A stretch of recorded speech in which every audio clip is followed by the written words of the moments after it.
আসসালামু আলাইকুম ওরহমতুল্লাহি ওবরাকাতুহু। আজকের ভিডিওতে আমরা বিষয়বস্তু এনেছি ওযু ও গোসলে বাঁধানো দাঁতের বিধান। অনেক সময় দেখা যায় যে মানুষের দাঁত অল্প বয়সে চলে যায়, পুরুষ হোক বা মহিলা হোক, ছোট বড় সবার জন্য তারা দাঁত লাগায়। তো দাঁত হয় দুই রকমের লাগানো। এক রকমের দাঁত হয় সেটা ফিক্স হয়ে যায়, অর্থাৎ পরে সেটা খোলা যায় না, সম্ভব হয় না।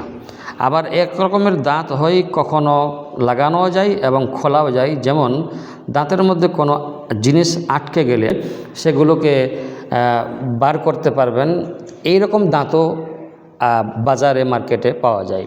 তো কোনো ব্যক্তি যদি ফিক্স দাঁত লাগায়, মানে যেটা সোনা এবং রূপার তার দিয়ে একেবারে ফিক্স করে বেঁধে দেওয়া হয়, এটা ফুকহায়ে ইকরামরা এবং ওলামায়ে ইকরামরা এটাকে জায়েজ বলেছেন। এইরকম দাঁত বাঁধানোর অনুমতি দিয়েছেন ফতোয়ায়ে শামী 5 নম্বর খণ্ড 218 নম্বর পৃষ্ঠা এবং খালাসাতুল ফতোয়া 4 নম্বর খণ্ড 370 নম্বর পৃষ্ঠায় এটা জায়েজ বলা হয়েছে।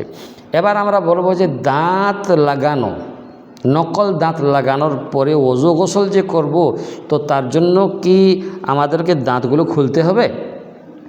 এখানে বলি যে নকল দাঁত আমি আগেই বলেছি দুই রকম হয়, একটা হলো ফিক্স দাঁত আর একটা হলো খোলাও হয় লাগানোও হয়, হ্যাঁ না, এটা ফিক্স হয় না। তো যেটা ফিক্স করা হয়েছে, খোলা অসম্ভব, তার জন্য খুলতে হবে না, এরকমই কুল্লি বা গড়গড়া করে নিলে চলে যাবে, হয়ে যাবে, পাক পবিত্র হয়ে যাবেন ওযু এবং গোসলে।